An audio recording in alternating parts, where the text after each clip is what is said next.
여러 가지가 있습니다. 성령 파라클레토스라는 헬라어 원어에 위로자도 있고 대언자도 있고 또 우리를 위해서 안위하시는 안위자도 있고 권위자도 있고 그래서 보혜사라는 말로 우리 성경에 번역을 해놨죠. 내가 떠나면 이제 다른 보혜사가 다른입니다. 다른. 예수님도 이 세상에 오셨기 때문에 이제 자신이 가면은 다른 보혜사 성령을 보낼 것이다. 오늘 두 가지만 제가 보겠습니다. 성령이 요한복음의 7장에 보시면요. 7장 46절에 보시면 예수님을 잡아오라고 내보냈더니 그냥 왔어요. 그랬더니 대제사장들과 바리새인들이 물어봅니다. 그 하수인들한테. 근데 그 사람들이 말하는 것처럼 말한 사람은 그 사람이 말하는 것처럼 말한 사람은 이때까지 없었나이다. 자, 이것은 예수님을 위해서 얘기하는 거죠. 예수님이 이 세상에 계셨을 때 선생님이셨습니다. 우리말로 하면 교사죠, 교사. 왜냐하면 그래서 제자들도 자신의 스승을 랍비라고 불렀습니다. 선생님이세요. 그렇기 때문에 우리가 배워야 될 분은 예수님이 누군지 그분을 잘 알아야 됩니다. 그런데 지금 그분이 여기 안 계세요. 돌아가시고 부활하시고 이제 그분이 약속한 대로 다른 보혜사를 우리에게 보내셨습니다. 그러면 16장 가보면 그 말이 나오죠. 16장 13절에 보시면 진리의 성령이 오시면 그가 너희를 모든 진리 가운데로 인도하시리니 그가 스스로 말하지 않고 오직 들은 것을 말하며 장래일을 너희에게 알리시리라. 스스로 말하는 분이 아니라고 말씀하십니다. 예수님이 이 세상에 오셔서 선생님으로서 우리에게 가르칠 것을 모두 가르쳤어요. 예수를 왜 믿어야 하는지, 천국은 어떻게 가야 하는 건지, 예수 믿고 나면 신앙생활을 어떻게 해야 할 것인지 이거를 다 가르쳐 주셨습니다. 자, 그 실천 방법을 이제 보혜사 성령이 오면 자신이 얘기하는 것이 아니라 그가 들은 것들 모든 것을 우리에게 알려주리라. 우리가 배울 것은 성경밖에 없습니다. 성경을 통해서 하나님이 자신의 아들 성자인 예수 그리스도가 누군지를 나타내 주셨고 이제 그분에 대해서 더 많이 알기 위해서 보혜사 성령을 보내주신 겁니다. 우리가 예수 믿고 나면 말씀드린 대로 회개는 저절로 나옵니다. 그것이 성령이 우리를 증거하고 있는 거예요. 내가 죄인이라는 겁니다. 그렇지 않으면 죄를 보고 느낄 수가 없는 사람들이 우리들입니다. 예수 믿기 전에는 우리가 무슨 짓을 해도 죄라고 생각을 못했어요. 왜? 세상이 모두 똑같은 일을 하고 있기 때문에 나도 그것을 하지 않으면 안 되는 그런 환경 속에 있던 사람들입니다. 그러나 예수 믿고 성령이 임하고 성령을 우리한테 약속대로 주셨기 때문에 이제 내가 조금 하나님이 원하지 않는 일을 하려고 할 때는 마음이 아픕니다. 그게 회개입니다. 아, 이런 일을 하면 안 되는데. 여러분, 우리 고집을 버리지 않는 주석가들과 신학자들이 많습니다. 그분이 뭐 그릇됐다고 말씀드리는 것이 아니라 그분들은 그분 나름대로 한 면으로 하나님에 대한 깊은 성령께서 증거를 하였기 때문에 그거에 대한 책도 써낼 수 있고 하나님이 누군가를 나타낼 수 있습니다. 그래서 물론 우리가 그런 분들의 책도 많이 읽어야 되고 도움은 받아야 되지만 우리가 진짜 도움을 받아야 될 것은 성경이라는 거죠.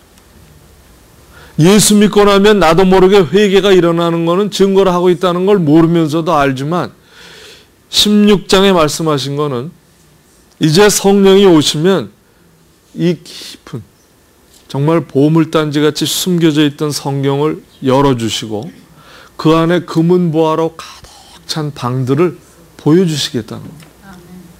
그것이 성령이 하시는 일이에요. 그거를 우리에게 알려주시겠다는 겁니다.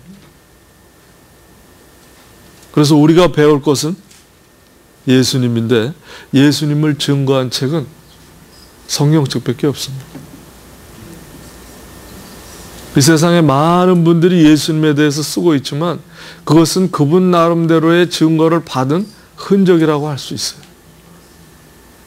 그러나 그런 것들을 참고하면서 과연 하나님이 말씀하고 계시는, 증거하고 계시는 예수 그리스도, 나와 같이 임재하시고 내 안에서 나를 증거해 주시고 죄인이라고 알려주시고 바른 길로 가려고 우리를 재촉해 주시고 하나님이 지금 원하시는 게 무엇인지를 가르쳐 주실 분은 성령님 한 분이라는 거죠.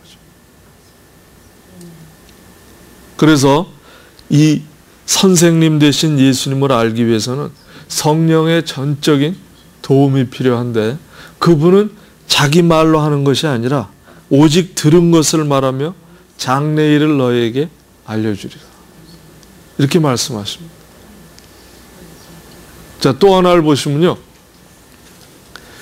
보혜사 성령, 우리를 상담도 해주시고 우리를 위해서 대신 하나님 앞에 간구해 주시는 대언자라고 할까요? 대언자입니다. 여러분, 사도 바울이 아그리파 왕 앞에 가서 어떻게 그렇게 당당하게 자신을 변론하면서 예수 그리스도의 복음을 전하겠습니까? 그건 인간이 할 수 없는 일입니다.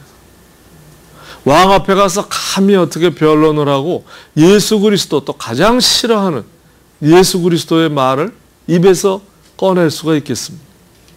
성령이 해주시는 일이죠. 또 우리가 잘 알듯이 제자들, 사도들 다 예수님의 뒤를 따라 십자가형에 죽었습니다. 거의 다. 어떻게 예수 그리스도가 진정한 하나님의 아들이라는 것을 전할 수가 있겠어요? 또 우리의 믿음의 조상들을 보시기 바랍니다. 우리나라의 유명한 일제시대 때 그 신사참배를 거부에다가 돌아가신 분이 있죠. 기억하세요?